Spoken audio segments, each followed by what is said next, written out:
Hello friends, welcome you all. My self आरसे sir. यदि आप हिंदी माध्यम के विद्यार्थी हैं, आईआईटी जेई की तैयारी कर रहे हैं और मैथमेटिक्स में नंबर नहीं आ रहे और आप ये चाहते हैं कि मेरे नंबर आने चाहिए, क्यों नहीं आ रहे, मैं इतनी तो मेहनत कर रहा हूँ, क्या कहाँ कमी रह गई, क्या और कर सकता हूँ। तो बच्चे, अब ऐसी जो कमियां है ना, वो कई जगह पे रह जाती है। जैसे आपने टॉपिक पढ़ा पर थोड़ा टाइम कम देने की वजह से उसमें उतना कॉन्फिडेंस नहीं आया, तो फिर वहां नंबर्स नहीं आते। तो ऐसी कोई दिक्कतें रही है तो बच्चे देखो, अगर आईआईटी एडवांस आप करना चाहते हैं तो मेरा सजेशन ये है कि जो भी आप कर रहे हो उसको अच्छे से करो। तो उसी के लिए बिल्कुल एकदम इन डेप्थ डिटेल में कि कहां बच्चे को दिक्कत आएगा वो चीजें दी जा रही। क्या बात क्लियर है? तो आज का अपना टॉपिक है सरल रेखा का लेक्चर नंबर 20, जिसमें अपन बच्चे देखेंगे संगामी रेखाएं, कनकरेंट लाइंस, है ना। और इसके बाद में अपन कुछ इसके अच्छे क्वेश्चंस करेंगे जिसमें थोड़ा सा डिटर्मिनेंट का यूज भी होगा। तो वो क्वेश्चंस अपन ने लास्ट लेक्चर के लिए लिखे हैं। क्या ये बात क्लियर है? तो बिल्कुल, क्या शुरू कर सकते हैं? तो बच्चे, अगर आप चाहते हो कि हमें कुछ ऐसी चीज सीखें जो आईआईटी में हेल्प करे, तो अगले 40 से 50 मिनट में वो ही कोशिश करूंगा। देखो, मैं 5 साल से पढ़ाने के बाद या 6 साल हो गए लगभग, उसके बाद वीडियो बना रहा हूं। तो ऐसा नहीं है कि कुछ भी करा और चलो वीडियो बनाते हैं। इसके पीछे बहुत कुछ लगता है। हाँ, कि बच्चे को ये दिया जाएगा तो उसको हेल्प होगी, वो सोच के ही वीडियो बनाए जा रहे हैं। ऐसा भी मतलब नहीं, क्यों बनाएंगे वीडियो, बनाएंगे क्यों भाई? मुझे व्यू चाहिए तो मुझे पता है ना, ऐसे वीडियो से व्यू नहीं आने वाले। तो इसलिए वो थोड़ा ध्यान में रखें कि ये इसलिए बनाए जा रहे हैं कि एग्जैक्टली जो बच्चा करना चाहता है, जिसके मन में जिद और जुनून है, तो उसको एग्जैक्ट वो चीज मिलेगा। और ठीक है, चलो तो देखते हैं। हाँ, तो 3 रेखाओं के संगामी होने का प्रतीक। अब संगामी का क्या मतलब है? संगामी का मतलब क्या बच्चे? वो तीनों रेखाएं एक ही बिंदु से गुजरेंगी। संगामी का मतलब है ये जो रेखाएं हैं L1, L2, L3, ये तीनों रेखाएं बच्चे एक ही बिंदु से गुजरेंगी। मतलब ये तीनों रेखाएं एक बिंदु से गुजरेंगी। अगर 3 रेखाएं एक बिंदु से गुजर रही है तो उसको अपन बोलते हैं वो रेखाएं संगामी है। और इस संगामी तो संगामी है, और इसको कनकरेंट भी बोल देते हैं, कनकरेंट लाइंस, है ना। 3 लाइंस एक ही बिंदु से कब गुजरेंगी? तो 3 लाइंस अपन ने देखे, वे तीनों एक उभयनिष्ठ बिंदु से गुजरे। मतलब 3 रेखाएं संगामी है, मतलब तीनों एक ही बिंदु से गुजरेंगी। मतलब तीनों का जो किन्हीं भी 2 का प्रतिच्छेद बिंदु निकालो, तीसरा को वो संतुष्ट करेगा। मतलब तीनों का प्रतिच्छेद बिंदु निकालोगे तो वो सेम ही आएगा। तो ये है संगामी का मतलब। अब मैं बोल दूं 3 रेखाएं दिस एंड दिस संगामी है। 3 रेखाएं ये वाली और ये वाली संगामी है। तो क्या होगा? तो ये डिटर्मिनेंट ये किससे बना बच्चे? देखो, इसका मैंने A1, इसका B1, इसका C1, इसका A1, B1, C1 यहां 0 रख दिया, इसका A2, B2, C2 यहां रख दिया, इसका A3, B3, C3 यहां रख दिया। तो ये जो सारणिक बना है बच्चे, ये जो सारणिक बना है, इसका मान 0 होना चाहिए। अगर ये तीनों रेखाएं संगामी है तो इस सारणिक का मान 0 होगा। इसको मैं बोल देता हूं थोड़ी देर के लिए डेल्टा, मतलब डेल्टा बराबर 0 होगा। अगर ये तीनों रेखाएं संगामी है तो इस वाले डेल्टा का मान 0 आएगा। यहां तक ठीक है? सर ये 0 क्यों आएगा? इसका प्रूफ अपन कर सकते हैं बच्चे। कैसे? कि इसका और इसका प्रतिच्छेद बिंदु निकाल दो। इसका और इसका प्रतिच्छेद बिंदु निकाल सकते हो बच्चे? इसका और इसका प्रतिच्छेद बिंदु निकालेंगे और फिर जब उस प्रतिच्छेद बिंदु को अपन इसमें संतुष्ट कराएंगे तो वो ये माना जाएगा। क्या बोला मैंने? एग्जाम्पल के थ्रू बताऊंगा अभी मैं, पर यहां टाइम वेस्ट नहीं करना चाहता मैं। तो ध्यान से देखो, मैंने क्या बोला? इसका और इसका प्रतिच्छेद बिंदु निकाल लो। इन दोनों का प्रतिच्छेद बिंदु निकाल लो तो प्रतिच्छेद बिंदु ये आ जाएगा P। भाई L1, L2 का प्रतिच्छेद बिंदु आप निकाल लोगे। उसके बाद जब वो वाला प्रतिच्छेद बिंदु इसमें भी संतुष्ट करेगा, क्यों? क्योंकि ये रेखा L3 भी तो इसी बिंदु से गुजर रही है। तो इसको संतुष्ट कराओगे तब जो कंडीशन आएगा, ये जब इन दोनों का प्रतिच्छेद बिंदु इसमें संतुष्ट कराओगे तो जो कंडीशन आएगा, जो मान आएगा, वो मान ये है। और इसको आराम से प्रूफ किया जा सकता है, कोई बहुत बड़ी रॉकेट साइंस भी नहीं है। और अगर मैंने बोल दिया यही आएगा तो यही आएगा। अब इसको अगर आप करके देखना चाहते हैं तो बिल्कुल करके देख सकते हैं बच्चे आराम से, कोई पंगा नहीं होगा, आ जाएगा। क्लियर है बात? बिल्कुल ठीक बोला सर। अब जो मेन चीज है जहां पे आईआईटी एडवांस में क्वेश्चंस फंस जाते हैं वो ये है, विपरीत सत्य नहीं है। सब जगह, अरे बहुत सी जगह अपन ये लिखते हैं कि इसका विपरीत भी सत्य है, पर यहां विपरीत सत्य नहीं है, यहां विपरीत सत्य नहीं है। इसका क्या मतलब है? इसका क्या मतलब है? तो बच्चे ध्यान से सुन, बच्चे बहुत अच्छे ध्यान से इसको सुनना पड़ेगा, तब जाके समझ में आएगा कि अगर ये तीनों रेखाएं एक ही बिंदु से गुजर रही हैं तो ये जीरो होगा, ये जीरो होगा। तो मतलब क्या बोला इसने कि यदि ये तीनों रेखाएं संगामी हैं, संगामी है, अगर तीन रेखाएं संगामी है तो अपन क्या लिखेंगे? तो अपन लिखेंगे डेल्टा बराबर जीरो। डेल्टा बराबर, अगर तीन रेखाएं संगामी है तो डेल्टा जीरो होगा। परंतु अगर ये मैं बोल दूं डेल्टा बराबर जीरो है तो क्या रेखाएं संगामी होंगी? यदि यदि यदि ये है तो डेल्टा जीरो होगा। यदि रेखाएं संगामी है मतलब एक बिंदु से गुजर रही है तो डेल्टा जीरो होगा, ये क्लियर बात है। पर अगर मैं ये बोल दूं कि डेल्टा जीरो है, यदि डेल्टा जीरो है तो रेखाएं संगामी होंगी क्या? तो रेखाएं क्या हो सकती है बच्चे? तो रेखाएं, एक केस तो यह हो सकता है कि तीनों रेखाएं समांतर हो जाएं, तो रेखाएं समांतर हो सकती है, या रेखाएं मतलब समांतर वाला केस ले लो, या एक के ऊपर एक ऐसी भी कुछ रेखाएं हो सकती है, या संपाती हो सकती है ना, संपाती मतलब समान ही रेखाएं हो जाए, या तीनों समांतर हो जाएं, तो ये भी केस पॉसिबल है बच्चे, तीनों रेखाएं एक ही जगह आ जाए। या फिर मतलब ऐसा केस हो जाए, ऐसा केस हो जाए, इसमें भी ऐसा केस का मतलब दो रेखाएं एक के ऊपर एक और ऐसे। तो कुल मिला के क्या होगा, या तो रेखाएं समांतर होंगी या तो वो एक के ऊपर एक, मतलब सब कुल मिला के ऐसे समांतर वाला ही कोई केस आ रहा होगा, या फिर जो चौथा केस है वो क्या होगा कि वह संगामी होंगे। तो इसमें बच्चे कितने केस आ जाते हैं? इसमें बच्चे अगर डेल्टा जीरो है तो ये भी आ जाएगा, ये भी आ जाएगा, ये भी आ जाएगा, ये भी, मतलब डेल्टा जीरो इन सब के लिए हो सकता है। इसके लिए भी डेल्टा जीरो होगा, इसके लिए भी डेल्टा जीरो, इसके लिए भी डेल्टा जीरो, इसके लिए भी डेल्टा जीरो। तो अगर अपन डेल्टा बराबर जीरो लगाएंगे तो फिर ये रेखाएं कैसी भी हो सकती है, ये रेखाएं कैसी भी हो सकती है। गौर से सुनने वाली बात है। और यहाँ पे मुझे पता है बहुत से बच्चों को कुछ नहीं समझ में आएगा कि सर क्या बकवास कर रहे हैं, लिटरली कुछ नहीं समझ में आएगा कि सर क्या फर्क पड़ेगा, सर क्वेश्चन तो वैसे ही करते हैं ना, सर यही होता है ना। तो यही मैं बोल रहा हूं बच्चे, ध्यान से सुनो, अगर संगामी है तो पक्का डेल्टा जीरो, पर डेल्टा जीरो है तो संगामी है क्या? जरूरी नहीं है, क्योंकि वो रेखाएं समांतर भी हो सकती है, वो संपाती भी हो सकती है, दो एक जगह हो जाए और एक तीसरी दूसरी जगह हो जाए। क्लियर है क्या? ये भी केस हो सकते हैं और ये भी केस हो सकते हैं। तो अगर आप बोलोगे डेल्टा जीरो है तो ये चार केस है, ये चार केस है, तो ये बात आपको समझानी चाहिए। पर संगामी है तो डेल्टा जीरो है। अब अपने को जो क्वेश्चन आएगा उसमें ये बोलेगा रेखाएं संगामी है तो डेल्टा निकालो, तो तुम बोलोगे डेल्टा तो जीरो होगा। पर अब उस टाइम जब तुमने डेल्टा जीरो ही तो लगाया, अब डेल्टा जीरो है तो उसके तो चार केस हो गए, फिर चार केस हो गए।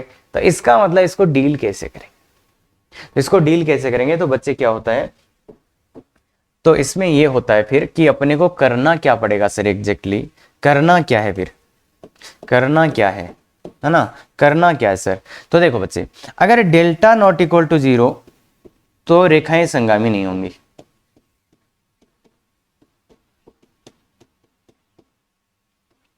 संगामी नहीं।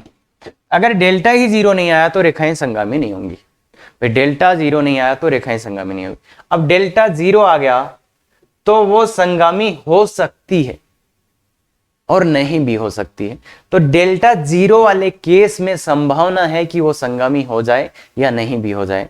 तो इसलिए डेल्टा जीरो वाला केस डेल्टा बराबर जीरो लगाएंगे तथा चेक करेंगे, चेक कैसे करेंगे कि कहीं वो समांतर तो नहीं है, कहीं वो ये वाले केस तो नहीं है। मतलब चेक किसके लिए? समांतर के लिए।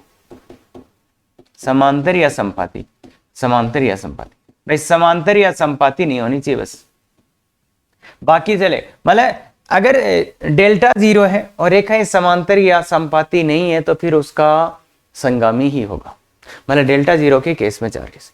तो जब यह आ जाएगा कि यह आ जाएगा कि संगामी है तो करना क्या है भाई, डेल्टा 0 नहीं हुआ तो संगामी हो ही नहीं सकती, इसका मतलब डेल्टा 0 ही लगाना है, पर फिर चेक भी करना है, तो चेक भी करना है। तो जब क्वेश्चन आएगा तो उसमें डेल्टा 0 लगाना और चेक भी करना है। क्लियर है क्या बच्चे? तो इसलिए ये थोड़ा सा ध्यान रहे कि चेक भी अपने को करना पड़ेगा। तो ये बात के तो बच्चे जो ध्यान देने वाली बात थी वो इतनी सी थी, अगर 3 रेखाएं संगामी है तो डेल्टा 0 लगाना है और फिर चेक भी करना है। तो जैसे पहला क्वेश्चन लेते हैं, इसको मैं 2 तरीके से अच्छे से समझाऊंगा। तो पहला, सबसे पहला जो मेथड 1 दिखेगा, यदि रेखाएं दिस संगामी है तो m का मान ज्ञात करें, ये और ये संगामी है तो m का मान ज्ञात करें। तो मैं बोलूंगा सीधा डेल्टा 0 लगाते हैं ना, डेल्टा 0 लगाते हैं। डेल्टा क्या होता है? डेल्टा किससे बनता है बच्चे? अब यार इतना तो सीख गए होगे, इसके कोफिशिएंट, अरे इनके गुणांक ही थे क्या वो जो लिखे हुए थे, ये a1 b1 c1, देखो इसके गुणांक ये क्या, a1 b1 c1, a2 b2 c2, ये गुणांक ही नहीं, तो बस सीधा सीधा मान डाल दो। इसके गुणांक 3 1 2, 3 1 2 दिख रहा है कि 3 1 2, अरे 3 1 2, यहां पे क्या आएगा 2 माइनस 1 3, 2 माइनस, और यहां पे क्या आएगा 1 m और -3। क्या ये बात क्लियर है? 1 m और -2, तो ये 0 आ जाएगा। डेल्टा बराबर 0 मतलब दिस बराबर 0, दिस बराबर 0। तो अब अपन क्या करते हैं, इसको ओपन कर देते हैं। अब इसके सापेक्ष ओपन करते हैं, तो 3 गुणा 3 दिस माइनस दिस, अरे गुणा करना आता है? बिल्कुल सही है यार, अभी तक तो आता होगा। -1 गुणा इसको और इसको जाने दो, तो -6 -3 और +2 इंटू 2m + 1, यही आ रहा क्या बच्चे? यही आ रहा क्या? तो ये कितना हो गया 9 - 9m + 9 + 4m + 2, तो कितना हो गया बच्चे? माइनस का 5m + 20 हो गया क्या? तो m का वैल्यू कितना आ रहा है 4, तो m का वैल्यू 4 आ रहा है। अभी मैं कोई झंझट में नहीं पटक रहा आपको, m का वैल्यू 4 आ गया, क्या ये बात क्लियर है? तो अपन ने सीधा सीधा डेल्टा लगाया, m का मान 4 आया, m का एक ही मान आ रहा है, कोई दिक्कत नहीं, यहां तक ठीक है। चेक करने वाला भी नहीं समझा रहा मैं कुछ भी। मेथड टू मतलब अपन ने उसको संगामी होने का रियल मतलब क्या होता है उससे कर लेते हैं कि सर संगामी होने का मतलब ये है सर ये तीनों रेखाएं एक ही बिंदु से गुजरेंगी। तो देखो ये रेखा तो ये लिख देता हूं, एक तो ये है x + my - 3 = 0, दूसरी रेखा ये ले लेते हैं 3x + y + 2 = 0, तीसरी रेखा ये ले लेता हूं मैं 2x - y + 3 = 0, ठीक है क्या? तो ये 3 रेखाएं, ये तीनों रेखाएं एक ही बिंदु से गुजर रही है, यही मतलब था संगामी होने का, तीनों रेखाएं एक ही बिंदु से गुजर रही है, ये बात ठीक है? तीनों रेखाएं एक ही बिंदु से गुजर रही है। तो अपन क्या करते हैं इस बार, अपन क्या करते हैं बच्चे, इन दोनों का प्रतिच्छेद बिंदु ही निकाल सकते हैं क्या? देखो इसका प्रतिच्छेद बिंदु ही आ जाएगा क्या? अरे भाई सब कुछ पता ही है। तो इन दोनों का प्रतिच्छेद बिंदु निकालते हैं। प्रतिच्छेद बिंदु निकालने के लिए क्या करें, दोनों को जोड़ दूं क्या दोनों को, तो कितना जाएगा 5x + 5 = 0, x का मान -1 आ गया, तो प्रतिच्छेद बिंदु में x का मान -1 आया। x का मान जब आप -1 रखोगे तो y का मान, x का मान -1 रखते ही y का मान 1 आ जाएगा, सही? x का मान -1, y का वैल्यू 1 आ जाएगा, तो ये बिंदु ही आ गया अपने पास -1, 1। क्या बोला मैंने? इन दोनों रेखाओं का प्रतिच्छेद बिंदु ही अपने पास आ गया -1, 1। तो इसका मतलब ये बिंदु प्रतिच्छेद बिंदु आ गया। अब तीनों रेखाएं संगामी है, इसका मतलब जो तीसरी रेखा है वो भी तो इसी बिंदु से गुजर रही है, इसका मतलब ये बिंदु इस रेखा को संतुष्ट करेगा। तो ये बिंदु रेखा x + my - 3 = 0 को संतुष्ट करेगा। क्यों संतुष्ट करेगा भाई? ये यहीं से तो गुजरेगी, ये रेखा इस बिंदु ये वाला इस रेखा को संतुष्ट करेगा, क्योंकि ये इसी इन्हीं के प्रतिच्छेद बिंदु से गुजरने वाली है, इसलिए सीधा सीधा मान रख दो, तो -1 plus m into 1 -3 equal to 0। तो m का वैल्यू देख बच्चे कितना आ गया, 4 आ गया। यही इधर से आया था, यही इधर से आया था, यही इधर से आया था। अब इसमें तो कोई पंगा ही नहीं है, इसमें तो कोई पंगा ही नहीं है। दो रेखाओं का प्रतिच्छेद बिंदु निकाला और वहीं से तीसरी रेखा को गुजार दिया, तो सीधा सीधा माना गया, यहां से भी आ गया। बस अब मैं बोल रहा था जो चेक करना है वो कैसे करना होता है, क्या करना होता है, अगले क्वेश्चन में मैं समझाऊंगा तो ज्यादा अच्छा रहेगा। अभी जैसे आप बच्चों की तरह करते हो, डेल्टा 0 लगा देते हैं संगामी में, तो आंसर आ जाता है। बिल्कुल वही मैंने करके दिखाया है, डेल्टा 0 लगाओ या ये दो मतलब समझ गए क्या। और जो मैं बकवास किए थे वो कि ये वो, उसका क्या मतलब है। अगला क्वेश्चन बच्चे 15 मिनट ले लो, 15 मिनट ले लो। क्या आप मैंने वो बकवास की थी उससे कुछ समझ के उसका सही आंसर दे सकते हो मुझे? क्या आप रियल में रेखाओं को देख सकते हो कि रेखाएं कैसी होती है? 15 मिनट ले ले बच्चे इस क्वेश्चन के लिए, और एकदम सही क्वेश्चन है और अपना खुद का बनाया हुआ क्वेश्चन, और ditto same question IIT advance में आ सकता है, ध्यान रखना। तो बहुत अच्छे से 15 मिनट ले ले, 15 मिनट ले ले बच्चे, और इस क्वेश्चन का सही आंसर ले आ। अगर और आपने संगामी पढ़ रखी है ना, तब तो आप आंसर ले आओ इसका बहुत अच्छे से, है ना, बहुत अच्छे से।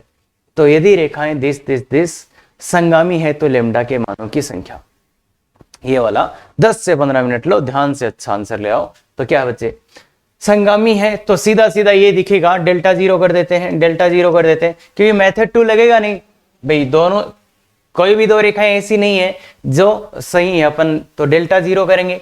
डेल्टा 0 करते ही क्या आएगा बच्चे, मतलब डेल्टा अपन 0 करने जा रहे हैं। डेल्टा मतलब इनका कोफिशिएंट वाला ही ना, हाँ। तो लेम्डा 2 1, क्या ये समझ सकते हैं बच्चे, लेम्डा 2 1 इधर 2 4 लेम्डा और -1, और इधर क्या आ जाएगा 3 6 2।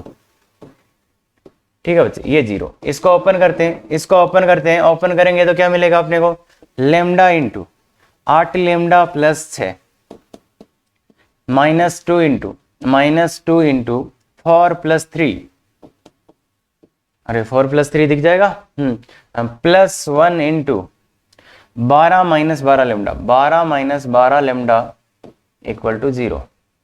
तो थोड़ा अच्छे से देखेंगे तो 8 lambda square plus 6 lambda minus 7 दूनी 14 प्लस 12 माइनस 12 लेम्डा। तो अच्छे से करोगे तो 8 लेम्डा स्क्वायर माइनस 6 लेम्डा -2 आ जाएगा, ये बच्चे -2 आ जाएगा। ध्यान से देखो, और उसको भी कॉमन लेके कैंसिल कर दो, तो 4 लेम्डा स्क्वायर माइनस 3 लेम्डा -1। अब इस वाली क्वाड्रेटिक का एक रूट तो 1 दिख रहा है क्या मेरे को, एक रूट तो 1 दिख रहा है, लेम्डा -1 आएगा, इसका मतलब ये और +1। देखो ध्यान से देखो, अरे देखो इसमें लेम्डा का मान एक तो 1 दिख रहा था, क्यों, द्विघात में देखा ना ये चीजें, तो हाँ, तो इसलिए लेम्डा -1 और 4 लेम्डा +1 हो गया, 4 लेम्डा +1। तो लेम्डा का एक मान आया है 1, दूसरा वैल्यू आया -1/4। ठीक है, लेम्डा के 2 मान आ रहे हैं, एक ये और एक ये। क्या ये बात क्लियर है? बिल्कुल क्लियर है सर। तो यही आंसर लिखेंगे, बिल्कुल सही है। अब देखो चेक क्या करना है वो मैं बता देता हूं। चेक क्या करना है, एडवांस नाम दिया है तो कुछ तो होगा इसमें। चेक क्या करना है, चेक क्या करना है, जैसे लेम्डा इक्वल टू 1 को पहले चेक करते हैं। लेम्डा इक्वल टू 1 आया, तो लेम्डा इक्वल टू 1 को चेक करने के लिए आपको क्या करना है, इन रेखाओं में वैल्यू पुट कर दो। इस रेखा में लेम्डा का value 1, x plus 2y plus 1 equal to 0। इस रेखा में मान रखो 2x plus 4y minus 1 equal to 0। इसमें भी मान रखो 3x plus 6y plus 2 equal to 0। अगर आप इन रेखाओं को ध्यान से देखेंगे, देखो ये रेखा है बच्चे, ये थोड़ा ध्यान से देखोगे तो समझ में आएगा, ये तीनों रेखाएं समांतर है, और ये तो ऐसी है x plus 2y equal to -1 है, और इसमें आप देखोगे x plus 2y equal to 1/2 है, और इसमें क्या है x plus 2y equal to -2/3। देखो तीनों ही रेखाएं समांतर हो गई, ये और ये तीनों की तीनों रेखाएं समांतर है बच्चे। गौर से देख बच्चे, तीनों रेखाएं समांतर होगी, तो क्या ये संगामी हो सकती है? भाई दिख रहा है ना, ये इसकी ढाल इसकी ढाल इसकी ढाल तीनों की बराबर ढाल है, और ये इक्वल टू नहीं है, समपाती वाला नहीं है ये। अरे समपाती वाला केस नहीं है, मैं समपाती बोल रहा हूं, ये समांतर है, देखो दिख रहा है ना समांतर। अरे यार दिख गया। अरे अचर पद अलग है, तो ये तीनों रेखाएं कैसी है? ये तीनों रेखाएं ऐसी बन रही है बच्चे, ऐसी बन रही है, तो क्या ये संगामी हो सकती है? क्या ये संगामी हो सकती है? क्या ये संगामी हो सकती है? अगर तीन रेखाएं ऐसी आ गई तो क्या ये संगामी हो सकती है? नहीं हो सकती, इसलिए लेमडा इक्वल टू 1 को तो नहीं लेंगे। अब मैं चेक करके दिखा देता हूं, तो लेमडा इक्वल टू 1 को क्यों नहीं लेंगे? क्लियर हो गया क्या? और ये भी बात क्लियर हो गया क्या कि डेल्टा इक्वल टू 0 लगाने से एक्चुअल आंसर नहीं आएगा। हाँ, अब मैं इसके लिए चेक कर लेता हूं, चेक क्या लेमडा इक्वल टू किसके लिए? -1/4। अगर आप -1/4 रखोगे तो ये क्या आएगा? -1/4। Next +2y + 1 = 0। ये क्या है? 2x - y -1 = 0, और ये क्या है? 3x + 6y + 2 = 0। बस अपने को तो समांतर के लिए ही चेक करना होता ना कि समांतर संगामी ऐसे न हो जाए। तो इसका ढाल देखो, इसका ढाल कितना आ रहा है? इसका m कितना आ रहा है बच्चे? इसका m आ रहा है, अगर आप ध्यान से देखोगे तो 1/8। इसका m कितना आ रहा है? 2। इसका m कितना आ रहा है? -1/2। इसका m कितना आ रहा है? -1/2। तो तीनों रेखाएं समांतर वाली ही नहीं हो सकती, तो ना संगामी हो सकती, मतलब कोई और तो हो ही नहीं सकती ना। मतलब तीनों रेखाएं देखो समांतर नहीं है, मतलब बेसिकली समांतर वाला केस नहीं आ जाना चाहिए। अब समांतर में 3 केस हो जाते हैं ना, वो कि वो ऐसे वाला समांतर भी हो जाएगा, या ऐसे 2 ऐसे समांतर है और तीसरी 2 एक साथ है तो वाला। इसलिए यहाँ तो m के मान ही अलग अलग आ रहे हैं, तो यहाँ पे तो ऐसा पॉसिबिलिटी नहीं है। इसका मतलब क्या है? ये ऐसा ही केस है, ये संगामी वाला केस है। तो कुल मिला के बात बहुत बारीक है। अब अगर आप समझने जाओगे तो क्या है बच्चे कि बस डेल्टा 0 लगा लो, कोई फर्क, उसी से निकालना पड़ेगा, डेल्टा 0 लगाओ, पर लास्ट में बस चेक ये कर लेना कहीं ऐसा तो नहीं है कि ये डेल्टा 0 आ रहा है समांतर रेखाओं के कारण। मतलब ये डेल्टा 0 तो आ रहा है, पर ये किसके कारण आ रहा है? या तो ऐसी इस वाली सिचुएशन के कारण, या तो 2 रेखाएं तो एक जगह ही हो गई और एक रेखा यहां, या फिर तीनों ही रेखाएं ऐसी हो गई। तो इस वाले के कारण तो कहीं नहीं आ रहा, इस वाले के कारण तो कहीं नहीं आ रहा, ऐसा देख लेना। बस ये 3 केस के लिए ध्यान से चेक कर लेना। क्लियर है बच्चे?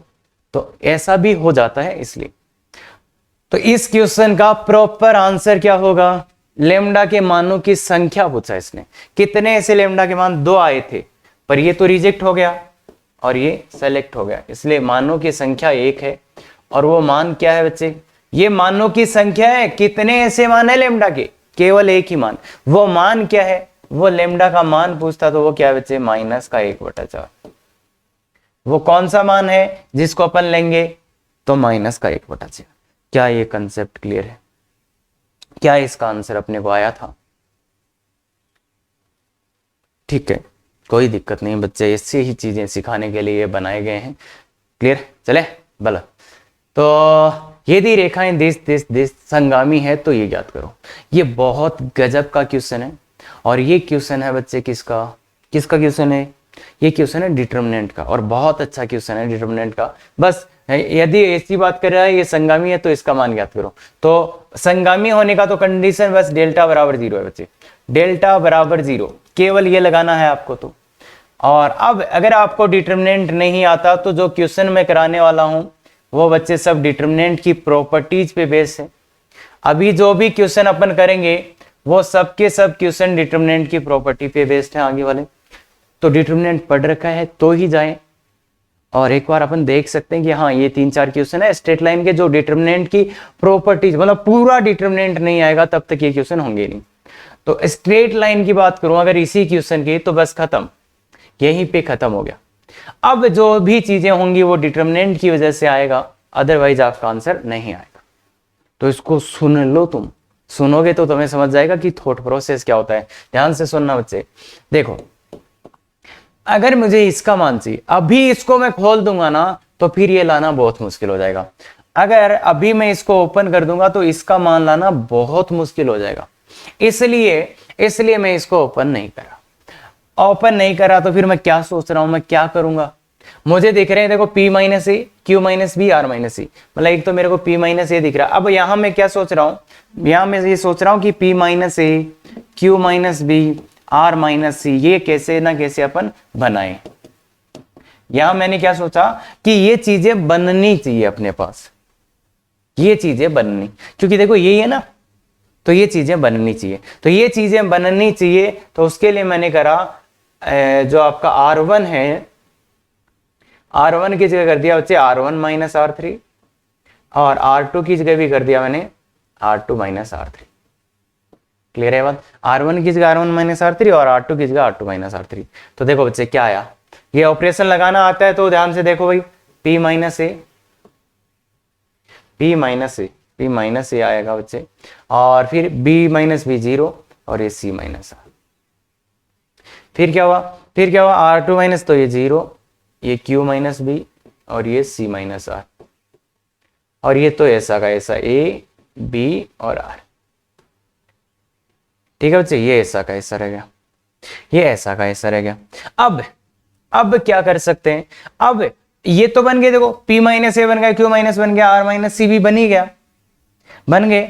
अब अपने को क्या चाहिए, ये कहां है, नीचे है।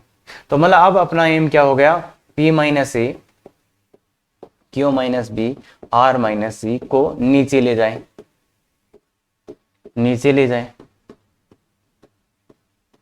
तो इसके लिए मैं क्या करूंगा, मैं इस वाले में से P माइनस ए को कॉमन ले लूंगा, इस वाले में से P माइनस, देखो नीचे ले जाना है, नीचे ले जाना है किसको, P minus a, Q minus b, R minus c को, इसमें से मैं P माइनस ए कॉमन ले लूंगा।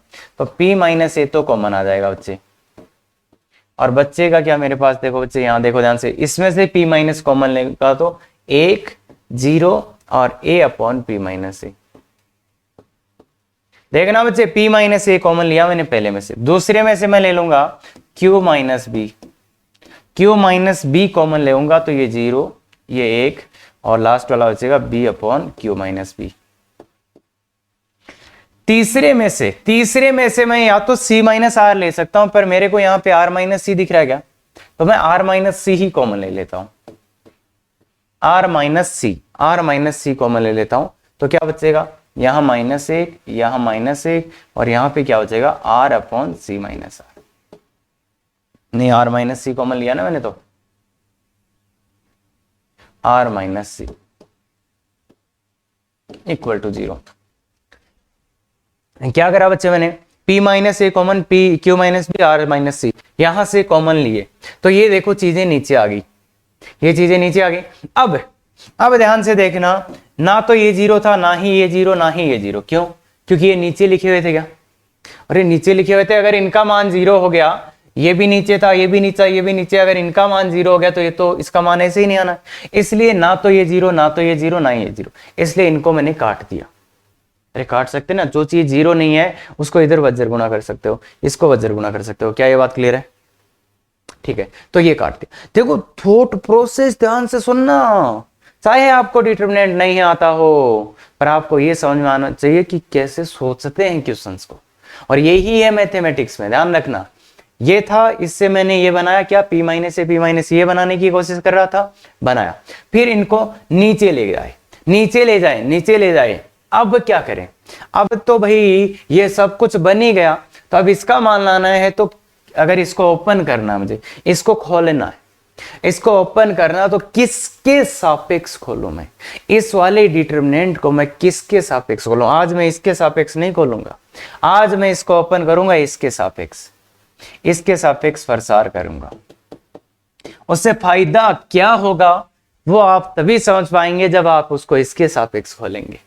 क्लियर है? तो फायदा क्यों होगा वो देखिए, a into q p minus a, a into p minus a, a into p minus a, कैसा हुआ देखो, इसको और इसको जाने दो, तो ये 0, ये +1, 1 आ गया, माइनस का b into Q minus B into Q minus B, ये गया, ये गया, तो ये कितना आ गया, -1। Plus are upon are minus c, r upon are minus c, ये गया तो 1 आ गया, ये आ गया। तो अपने पास आ गया a upon p minus A plus B upon Q minus b plus are upon are minus c. इसका मान कितना आ गया बच्चे? 0। तो अब क्वेश्चन को ध्यान से पढ़ लो, क्वेश्चन को ध्यान से पढ़ लो। ये मान चाहिए क्या? नहीं चाहिए। देखो ऊपर पी क्यू आर है, पी क्यू आर है, यहां ए बी सी है। अब बच्चे ये आपका टास्क है, 5 मिनट लो, 5 मिनट लो, इसका आंसर बताओ। ये आपके पास आ गया, इसका आंसर लाना है। ये आपके पास आ गया, इसका आंसर लाना है। ये आंसर आ गया, इसका आंसर लाना है। तो देख बच्चे, एक बहुत गजब का चीज बताता हूं। तो यहां से जाने का आगे तरीका है, एक तो A P minus A plus 1 कर दो, यहां प्लस 1 कर दो, plus B upon Q minus B, एक प्लस 1 यहां कर दो, plus are upon are minus C equal to, देखो मैंने एक प्लस यहां का जोड़ा, एक यहां जोड़ा, एक यहां जोड़ा, तो इधर 2 जुड़ गए, इधर 2 जोड़ना पड़ेगा, तो 2 जोड़ना पड़ा। तो ये क्या आ गया? p माइनस ए लघुत्तम ले लो, p माइनस ए लघुत्तम लेते ही ऊपर p दिख जाएगा आपको, q माइनस बी लघुत्तम देखते ही ऊपर क्या? q दिख जाएगा, b से भी कट जाएगा, q आ जाएगा, plus are upon are minus c. तो इसका वैल्यू कितना आ गया बच्चे? 2। अब ये मैंने एक जोड़ा, ये सर मेरे को कैसे पता चलेगा? तो ये बच्चे छोटी छोटी बातें ना, यही आपको ध्यान में रखना हो। ध्यान में क्या? ऐसी चीजें कर करके सीखना पड़ेगा। तो मेथड 1 तो ये था। मेथड 2, सर क्या मैं और कैसे भी इसको सोच सकता था? सर मैं इसको और कैसे कैसे सोच सकता था? तो वो बताता हूं मैं। मेथड 2, मेथड 2 में मैं केवल एक को ब्रेक करके बताऊंगा। इसको अपन a अपॉन पी माइनस ए था। तो इसमें ऐसा क्या करें कि अपन वो बना ले, ये बना ले। तो अपने को क्या चाहिए बच्चे? p चाहिए क्या? तो अपन ऐसा कर सकते हैं, p जोड़ देते हैं। p तो चाहिए था ऊपर, तो इसलिए p जोड़ा, प्लस a पहले से था और minus p upon p minus a. ध्यान से देखना, मैंने p ऊपर जोड़ा और घटाया, p ऊपर जोड़ा और घटाया। देखो ध्यान से, ये स्टेप से मुझे ये लाना था, तो मुझे ऊपर p चाहिए था, इसलिए मैंने p जोड़ा और p घटाया। अब मैं क्या करूंगा? अब मैं इसका क्या करूंगा? इसमें भाग दे दूंगा इस पूरे का, तो p अपॉन p माइनस ए, और इस वाले में इसका भाग दे दूंगा तो वो -1 आ जाएगा। बताओ आ गया क्या? बताओ आ गया क्या? थोड़ा सा अच्छा लिख देते हैं। देखो बच्चे, इस पूरे में, इस p में इसका भाग देंगे तो p अपॉन p माइनस ए, और इसमें इसका भाग देंगे, इस पूरे में इसका भाग देंगे तो -1 आ जाएगा।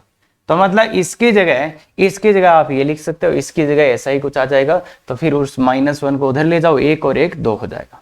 तो ऐसा भी आप सोच सकते थे कि p जोड़ो p घटाओ, बिल्कुल। तो 2 अच्छे तरीके बताए यहां के बाद मैनिपुलेट करने के। और ऐसा ही कुछ IIT एडवांस में होता है कि कुछ ना कुछ डाल देंगे कि बच्चे तो परेशान। क्या ये बात क्लियर है? तो ये संगामी पे 3 अच्छे क्वेश्चन अपन ने किए हैं। और जिसको डिटरमिनेंट नहीं आता, मैं बोल रहा हूं, पता ही हवा ही नहीं चलेगा, हवा ही नहीं लगेगा क्या हो रहा है। इसलिए ध्यान रखना बच्चे। चलें आगे। हाँ, अब है त्रिभुज का निर्माण, कि अगर 3 बिंदु दें तो वो त्रिभुज कब बनाएंगे? अगर 3 बिंदु दिए जाएं तो वो त्रिभुज कब बनाए जाएंगे? अगर तीनों बिंदु देखो सरेख हुए, ये सही बात मैंने बताई थी, तीनों बिंदु सरेख हुए तो त्रिभुज नहीं बनेगा। तीनों बिंदु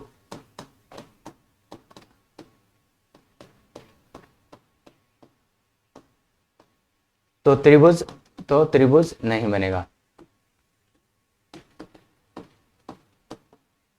अगर तीनों बिंदु एक ही रेखा पर आ गए तो कोई त्रिभुज नहीं बनेगा। अगर तीनों बिंदु, भाई अलग अलग तो है तीनों बिंदु, अगर तीनों बिंदु क्या हुए? असरेखीय, तो त्रिभुज बन जाएगा। तो मतलब 3 बिंदु त्रिभुज कब बनाएंगे? तो 3 बिंदु तभी त्रिभुज बनाएंगे जब तीनों असरेखीय। 3 बिंदु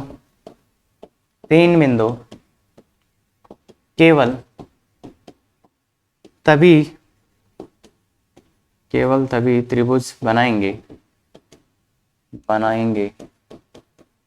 जब वे असरेखीय।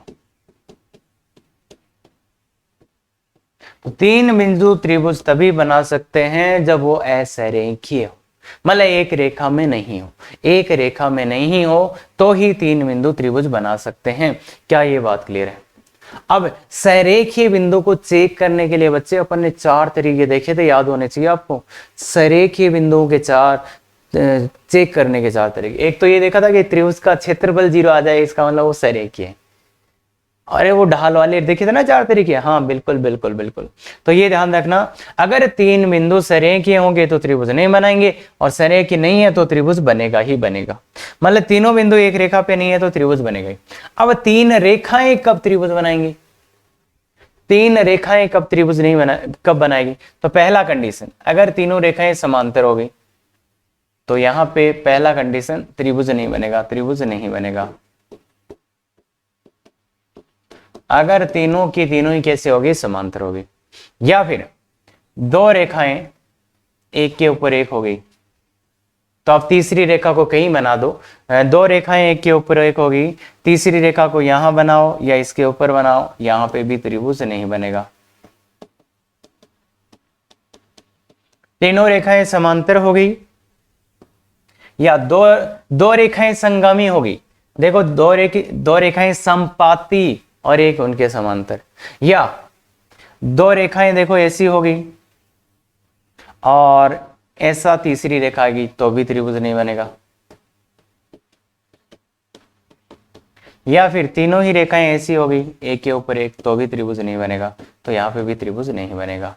तो ये बच्चे इतनी चीजें याद रहने में थोड़ा सा मुश्किल है, इतनी चीजें याद रहने में मुश्किल है, तो मैं इनको आपके लिए एक बना देता हूं। इन सबको एक ही चीज में लिख देता हूं मैं। यदि कोई भी 2 रेखाएं कोई भी 2 रेखाएं समांतर या समपाती होगी, कोई भी 2 रेखाएं समांतर या समपाती हैं तो त्रिभुज नहीं बनेगा, तो त्रिभुज नहीं बनेगा। मतलब इस चीज को आप ऐसे याद रख सकते हैं, अगर 3 रेखाएं आपको दी गई है और उनमें से कोई भी 2 रेखाएं समांतर हो जाए, जैसे ये और ये समांतर, ये और ये समांतर, इसमें भी संपाती वाला, इसमें भी, कोई भी 2 रेखाएं समांतर हो जाएं या संपाती हो जाएं, त्रिभुज नहीं बनेगा। और एक तो इसके लिए तो आप याद रखने के लिए ये नोट याद रख लो, मैंने बनाने के लिए आपको सब बना के दिखाए हैं, पर ये याद लो कि कोई भी 2 रेखाएं समांतर हो गई या संपाती होगी मतलब त्रिभुज नहीं बनेगा, कुछ ही कर लो। और दूसरा, तीनों रेखाएं संगामी, अगर तीनों रेखाएं संगामी होगी तो त्रिभुज है, तो त्रिभुज नहीं बनेगा। अगर संगामी होगी, तीनों रेखाएं एक ही बिंदु से गुजरेगी तो अब त्रिभुज कैसे बन सकता है? तो ये काफी इंपॉर्टेंट पॉइंट है, ध्यान रखना। या तो कोई भी 2 रेखाएं समांतर या समपाती हो जाए या तीनों ही संगामी हो जाए तो त्रिभुज नहीं बनेगा। इसके अलावा सभी स्थितियों में, इनके अलावा सभी अन्य सभी स्थितियों में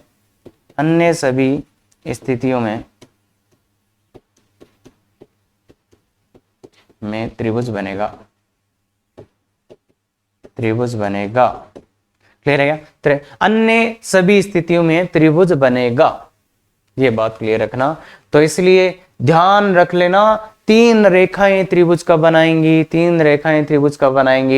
जब उनमें से कोई भी 2 समांतर भी नहीं हो, समपाती भी नहीं हो, और ना ही वो संगामी हो तो त्रिभुज अगर संगामी हो तो भी त्रिभुज नहीं बनेगा। इसका मतलब ना तो कोई 2 समांतर होनी चाहिए, ना ही कोई वो तीनों संगामी होनी चाहिए, तब त्रिभुज बनेगा। ये बात क्लियर है? तो बहुत अच्छे से लिख लेना, ऐसे क्वेश्चंस कहीं पे भी यूज आ सकते हैं। आपको बहुत क्रिस्टल क्लियर होना चाहिए ये पिक्चर कि कब बनाएंगी कब नहीं बनाएंगी। क्लियर है बात? हाँ। अब अपन बच्चे करने वाले हैं बिंदुओं से गुजरने वाली समीकरण का सारणिक रूप। तो इसको मैंने पहले पढ़ाया था और अब ये सारणिक पे बेस्ड 2 एक क्वेश्चन कराने वाला हूं मैं। अगर 2 बिंदुओं से जाने वाली रेखा का सारणिक रूप अपन ने लिखा था, कैसे लिखा था?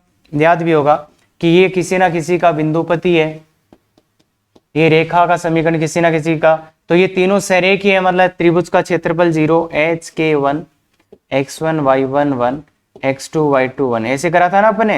अरे त्रिभुज का क्षेत्रफल 0, डेल्टा बराबर 0। अगर तीनों बिंदु सरेखीय हैं तो त्रिभुज का क्षेत्रफल 0 होगा, ऐसा ही किया था। और यहां से अपने पास समीकरण ये आया गया था क्या, x y1 x1 y1 1 x2 y2 1, यही आया था क्या बच्चे। तो दो बिंदुओं से जाने वाली रेखा का सारणिक रूप में समीकरण ये अपन ने याद कर रखा था क्या, तो उसका यूज कहां आता है वो देख रहे हैं आज। तो बस ये तो ऐसे आपको करने के लिए कि ये आप लगा पाए। तो x y1 रेखा का समीकरण निकला, तो x y1, फिर लिखना होता है x1 y1 1। तो x1, चलो यार एक बार फॉर्मूला और लिख देते। तो ये रेखा का समीकरण होता है, बस मान डालने हैं। तो x y1, ये बिंदु है 1 1 1 और ये है 2 3 1। तो सारणिक रूप में ही छोड़ना है तो ये है, और सोल्व कर सकते हैं, पर सोल्व इससे क्यों ही करेंगे यार, पागल थोड़े ना। तो इसलिए अगर दो बिंदु दिए हैं तो उनसे जाने वाली रेखा का समीकरण ये होता है, उसमें मान डाल दिया, आ जाएगा बिल्कुल बच्चे। तो आप देखिए बच्चे, त्रिभुज के शीर्ष है, त्रिभुज के ये शीर्ष है, तो माध्य का एडी का समीकरण सारणिक रूप में ज्ञात करें।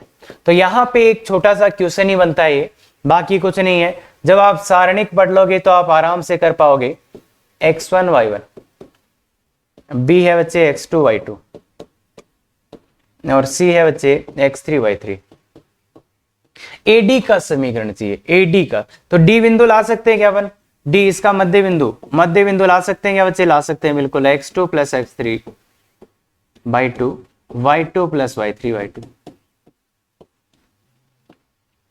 तो बताओ एडी, इस रेखा का समीकरण चाहिए क्या, इस वाली रेखा का ही समीकरण चाहिए क्या, इस वाली। एक बिंदु ये रहा, दूसरा बिंदु ये रहा, तो सीधा सीधा अगर सारणिक रूप चाहिए तो सारणिक ले लो भाई, x y1। चलो इधर से ही शुरू कर लेते हैं। x y1 यही तो होगा। अरे बच्चे सारणिक रूप में x y1, पहला बिंदु x1 y1 1।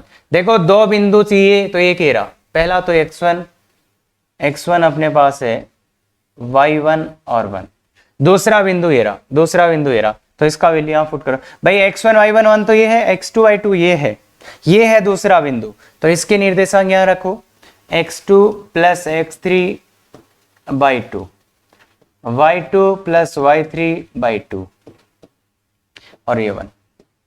वैसे यही है समीकरण बच्चे, यही है। बस इस समीकरण को अपन थोड़ा सा मैनिपुलेट करेंगे। वो कैसे, इसमें 2 का गुणा कर दो, इसमें 2 का गुणा कर दो, x y1, इसमें 2 का गुणा करना है बस, x1 y1 1 x1 y1 1 और इसमें 2 का गुणा करोगे तो ये क्या आ जाएगा, ये आएगा x2 प्लस x3।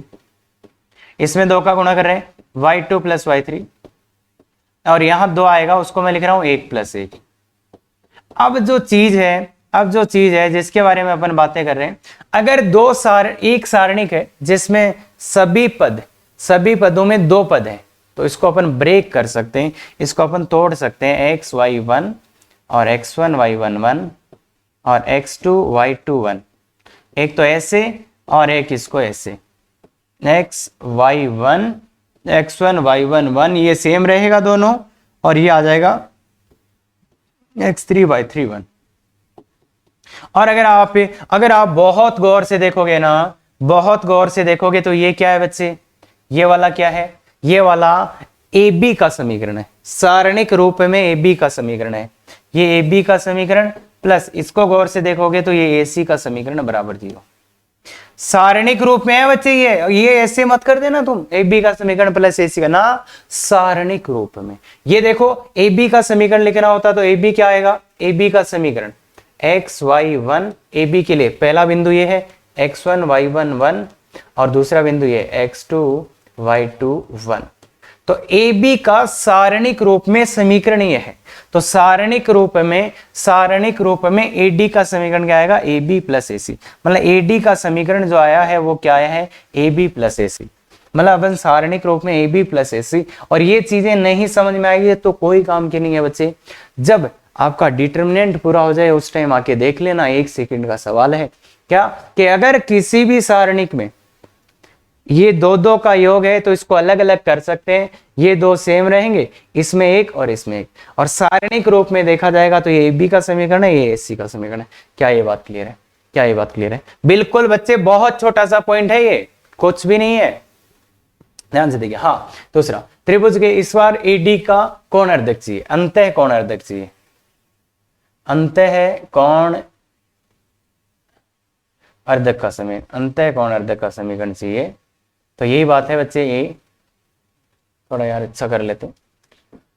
तो अंतः कोण अर्धक चाहिए, तो देखो बच्चे, ये है x1 y1, B है x2 y2, C है x3 y3। क्लियर है? अंतः कोण अर्धक क्या करता है बच्चे? अंतः कोण अर्धक क्या करता है? सामने की भुजा को, ये जो D पॉइंट आता है ये कैसे आता है? सामने की भुजा को, ये C है ये B, C अनुपात B में बांटता है क्या? सामने की भुजा को C अनुपात B में बांटता है कौन? ये बिंदु D। तो D के निर्देशांक ला सकते हो क्या भाई? AD का अपने को समीकरण चाहिए, तो ये C अनुपात B में बांटता है, ये तो क्लियर है। तो इसका निर्देशांक क्या आएगा? BX2 plus CX3 upon B plus C, comma BY2 plus CY2 y3 upon B plus C, ये आएगा या D? तो इस बार AD का समीकरण लिखना, इस बार AD का समीकरण कैसे लिखोगे? AD का समीकरण लिखोगे तो कैसे आएगा बच्चे? पहला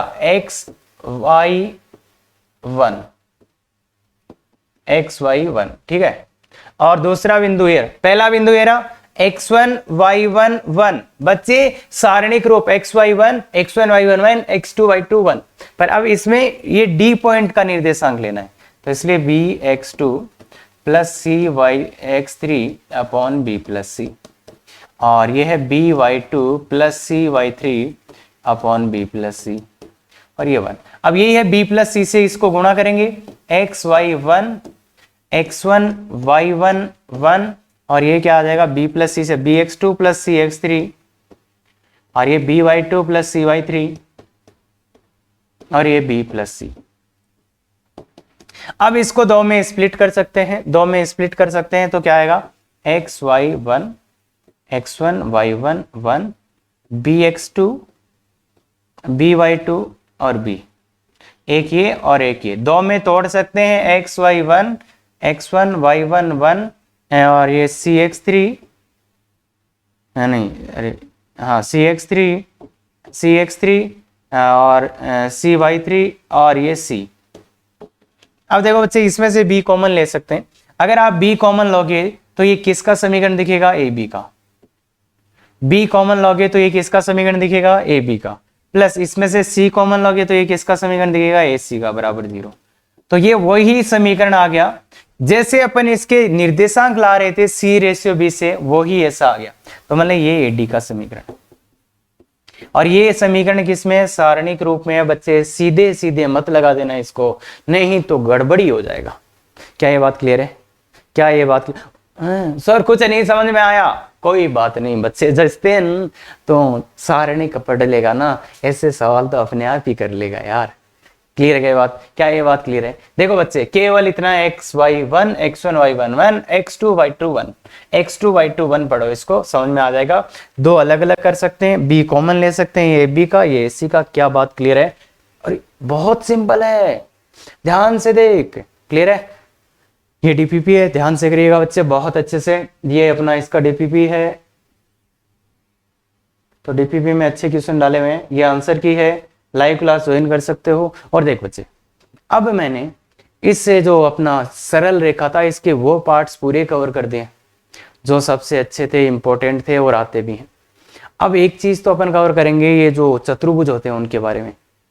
तो उसमें बच्चों को डाउट रहता है, इसलिए मैंने बीच में कवर करना अच्छा नहीं समझा, और ना ही पहले कवर कर देता तो मैं बता ही नहीं पाता सब चीजें। इसलिए मैं अब उसको पूरा डिटेल में कवर करूंगा। और एक वो छोटे मोटे पॉइंट तो तुम्हारे वो रहेंगे ना, ध्रुवीय रूप, अरे सर वो वाला पोलर फॉर्म नहीं बताया सर, वो शिफ्ट करने वाला सर, वो रोटेशन तो आपने बताया ही नहीं, तो वो सब बताऊंगा बच्चे। ठीक है, तो वो भी बताएंगे, उनका भी थोड़ा बहुत यूज आता है, इसलिए वो बताना जरूरी है। तो बिल्कुल बच्चे, और अगर आपको अच्छा लगा हो तो बिल्कुल शेयर, सब्सक्राइब, लाइक करें। Thank you very much. Effective तैयारी करो।